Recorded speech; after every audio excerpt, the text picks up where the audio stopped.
Welcome to this edition of OTT Sports. I'm Michael Broughton. I'm Mark Panis. Mark, today I think it's worth us digging in a little bit on the rumored European Super League.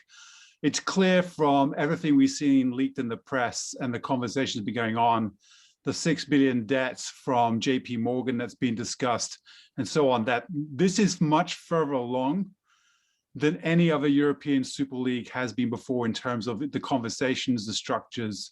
You know, the old president of Barcelona on his way out the door saying, I voted the board to make us an entry into it. You've also got now UEFA clearly having conversations at the Champions League level of how do we restructure, adding potentially 4 more teams, guaranteeing 10 matches per team, literally an extra 100 games apparently. Yeah.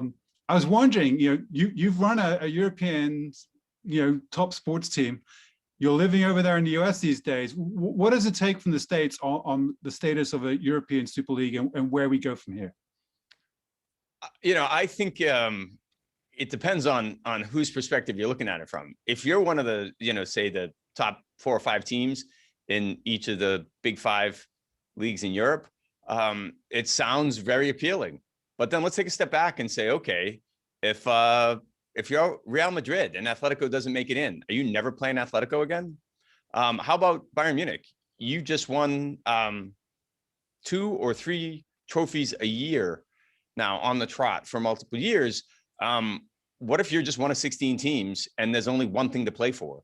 How long is your fan base going to be satisfied with this idea that you may not have any silverware for a decade? And then if you're Liverpool and you say, you know what, we haven't won anything. We can't compete anymore in the domestic cups. We're not allowed. We can't compete in the domestic league. We're not allowed.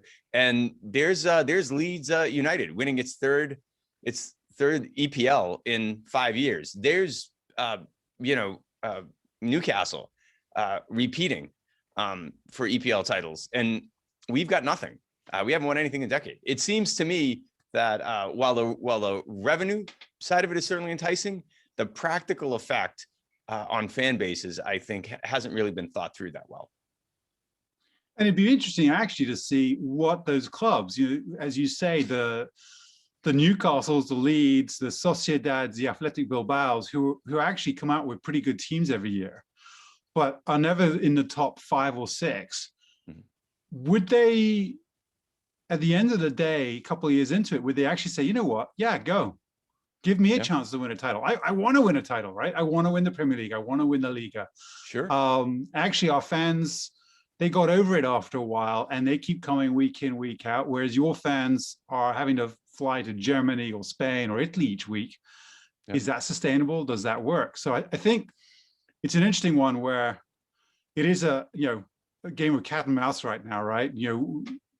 Are these just threats? Is this negotiating? Are FIFA and UEFA serious? And can they get by with the rules of you couldn't compete internationally as a players? Because, if you think of the the golf tour that was talked about for a long time, the top players said no.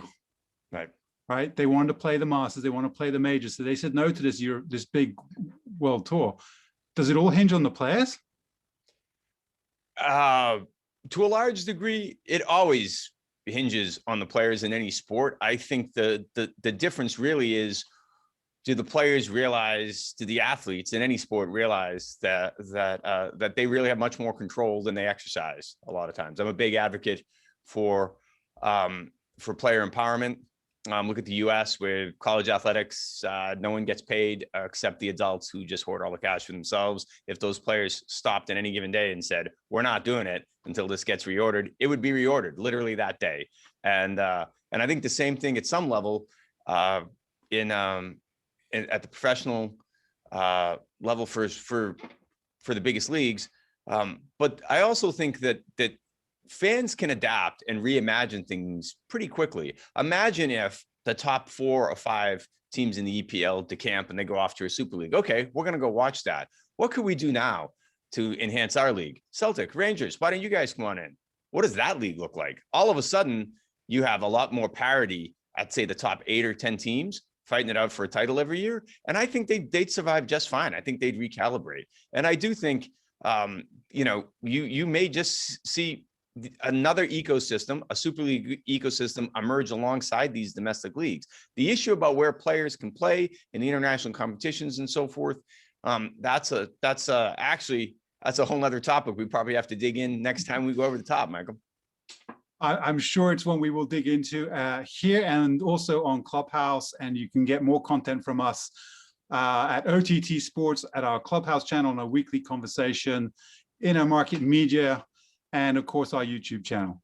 Come follow us on the next episode of OTT Sports. Yep.